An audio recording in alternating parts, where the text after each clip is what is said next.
Have you ever felt an unexplainable knot in your stomach every time the subject of money comes up at home? I'm not talking about that normal worry about bills or the country's economy. I'm talking about a specific tension, a dense fog that seems to hover over your relationship's finances where the rules constantly change, and the only constant is your guilt. Perhaps you live with someone who calls themselves unattached, spiritual, or simple, someone who condemns materialism and makes you feel shallow for wanting to buy a new outfit or trade in your car. However, this same person seems strangely dependent on your resources, or else controls every penny with a military rigor that is not applied to themselves. There is a glaring cognitive dissonance here. On one side, you see a public figure of humility, or a victim of circumstance. On the other, you personally feel the coldness of someone who uses money as a tool for emotional manipulation. The covert narcissist, unlike the grandiose one who flaunts luxury cars and designer clothes to shout their success, has a relationship with money that is much more insidious, complex, and, frankly, dangerous to your mental and financial health. For them, money is not just a medium of exchange. It is an extension of their false self-image and a silent weapon of control. If you have ever found yourself hiding shopping bags, lying about the price of a pair of shoes to downplay it, or feeling eternally responsible for supporting a functional adult who seems to suffer from chronic bad luck, you need to understand what is really going on. Let's decode the financial psyche of the covert narcissist. My name is Lauren Mitchell. My purpose with this channel is to show you that the problem was never you, and more importantly, that you are not alone. Imagine the following scenario.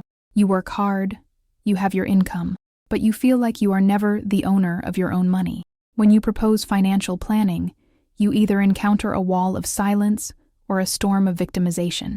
The reality of those who live with a covert narcissist is marked by a financial fog. Things are never clear.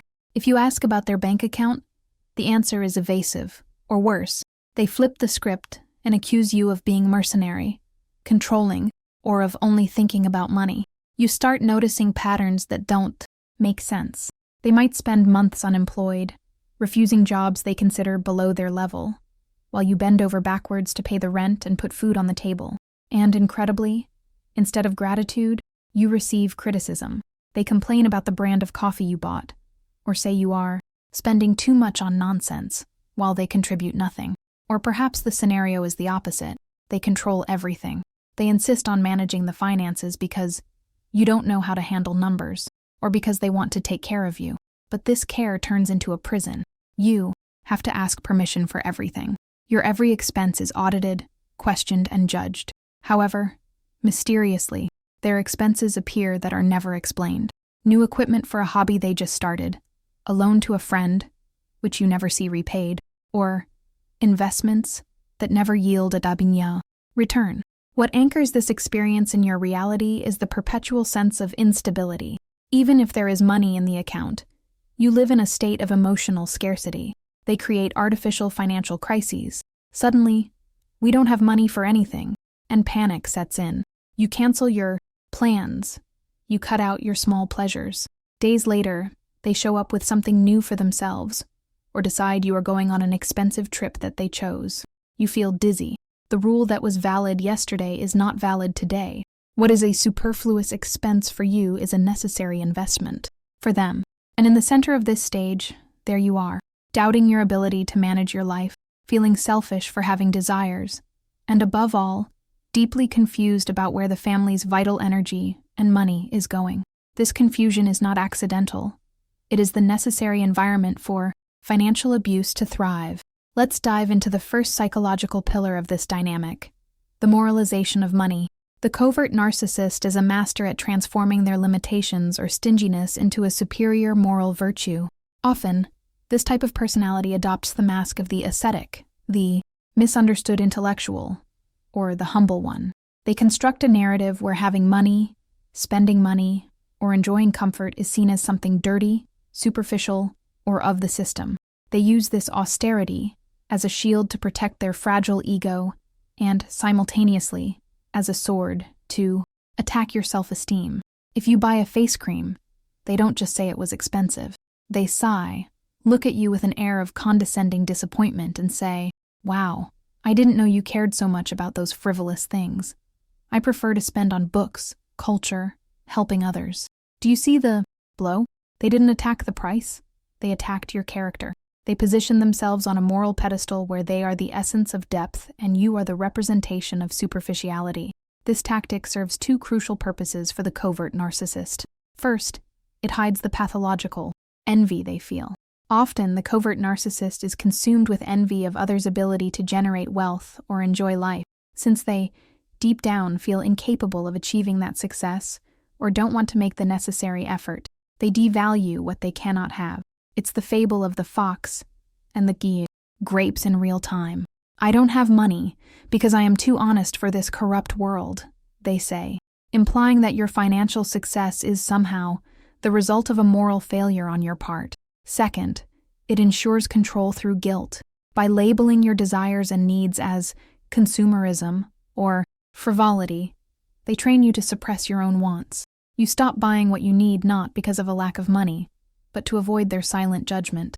You start dressing more simply, hiding your professional achievements, and living far below your means, just so you don't hurt their sensitivity or look arrogant next to their manufactured humility. They become the gatekeeper of the household's financial morality. They decide what is a noble expense and what is a vulgar expense. And coincidentally, the noble expenses are always those that serve their image or their interests, while the vulgar expenses are those that would bring autonomy or joy to you. Now, we enter the darkest and most draining territory, financial parasitism disguised as partnership or bad luck. The covert narcissist is an expert at being a professional victim of circumstances, and this is directly reflected in their wallet, and consequently, in yours. Unlike the obvious gold digger who makes it clear they want to be supported, the covert narcissist operates in the shadows of your empathy. They never say, "I don't want to work." They say, "My boss persecutes me. The market doesn't understand. My art. I'm dealing with deep depression because of trauma X. I need time for my project that will change our lives." They sell a future potential to justify present parasitism. And you, being an empathetic, supportive, and loyal woman, buy into this narrative. You take on the household bills, pay their debts, lend them your name, your credit card. You do this believing it is a phase, that it is temporary, that's what a couple is for. But the phase never passes. The project never takes off. The new job always has an unbearable problem that makes them quit in the first week. And here lies the psychological trap. They make you feel that demanding adult behavior from them is an act of cruelty. If you dare to say, "I need you to pay your share of the rent this month," the reaction is disproportionate.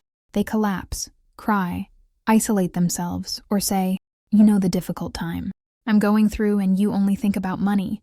You are just like everyone else who abandoned me." They hijack your conscience.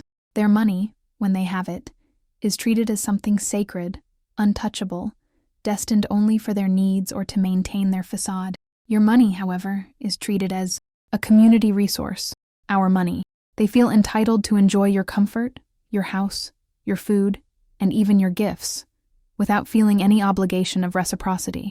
This exploitation is not just about laziness. It is about narcissistic supply. Being supported by you validates their hidden grandiosity. In their head, they are so special, so unique, that the world, represented by you, must serve them. They feel like a king child, and every time you pay one of their bills without them having to ask, they feel a secret pleasure of power. See how I control her. See how she works for me, while I do nothing. It is a slow drain. You don't lose everything at once. You lose little by little. Some savings here, a credit card limit there, the house renovation money yonder. And when you realize it, years have passed, your financial security has been eroded, and you have an emotional dependent by your side who acts as if they are doing you a favor by allowing you to support them. If parasitism is how they obtain resources, punitive accounting is how they manage power.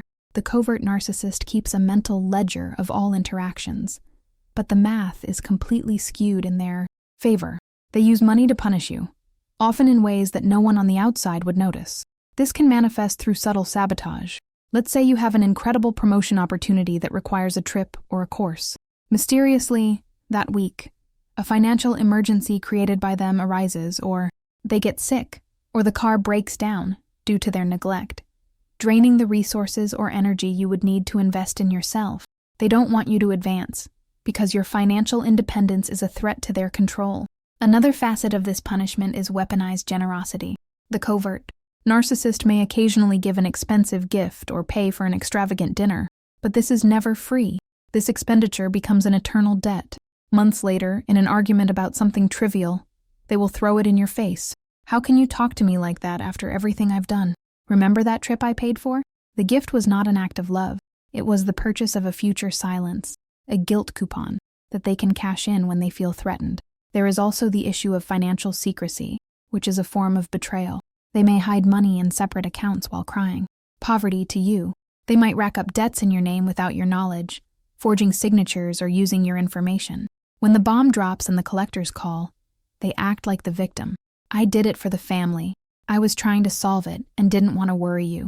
Once again, they transform irresponsibility and malice into an act of misunderstood protection. This punitive accounting serves to keep you in a state of constant emotional debt, no matter how much you earn, how much you pay, how hard you try. In the covert narcissist's math, you are always in the red with them. You always owe more understanding, more patience, more resources. It is a black hole that will never be filled, because its function is not to be filled. It is to keep you trapped on the edge, desperately trying to throw in coins to see if you can buy some peace. We arrive at the crucial point, where all these pieces fit together. As you look back at all the stress, the debt, the confusion, and the guilt you have carried, the truth is revealed. It was never about the numbers in the bank account. The covert narcissist does not handle money. They handle power. Money is merely the tangible means by which they measure the control they have over your life and your energy. If they withhold money, it is to make you insecure. If they spend your money, it is to exhaust you. If they judge you for spending, it is to make you feel small. Your liberation begins when you stop trying to solve the financial equation with logic and start seeing it as an emotional equation. You will not fix their relationship with money by being more organized, earning more, or explaining spreadsheets better. The disorganization and exploitation are intentional. They are the design, not the flaw. Your breakthrough happens when you reclaim radical autonomy over your resources. This means separating accounts, shielding your assets, stopping saving them from the consequences of their own choices, and most importantly, stopping buying the narrative that you are materialistic for wanting security and dignity. Money is materialized life energy. When you allow them to drain your money, you are allowing them to drain your life. Closing the financial faucet is often the most powerful act of self-love and the first real step to breaking the cycle of abuse. Get your password back, get your card back, and above all, reclaim the certainty that you are capable, competent, and deserve to prosper without carrying a dead weight on your back. Clarity is your greatest asset now, and unlike what they made you believe, no one can steal this asset from you. In the description of this video, you will find a link to the only material you need to understand and reframe what you have experienced. Feel free to leave your story, your vent, or even a suggestion for a topic for the next video in the comments below. Click on the suggested video on the screen and stay with me. Remember, you are light. Never forget to shine.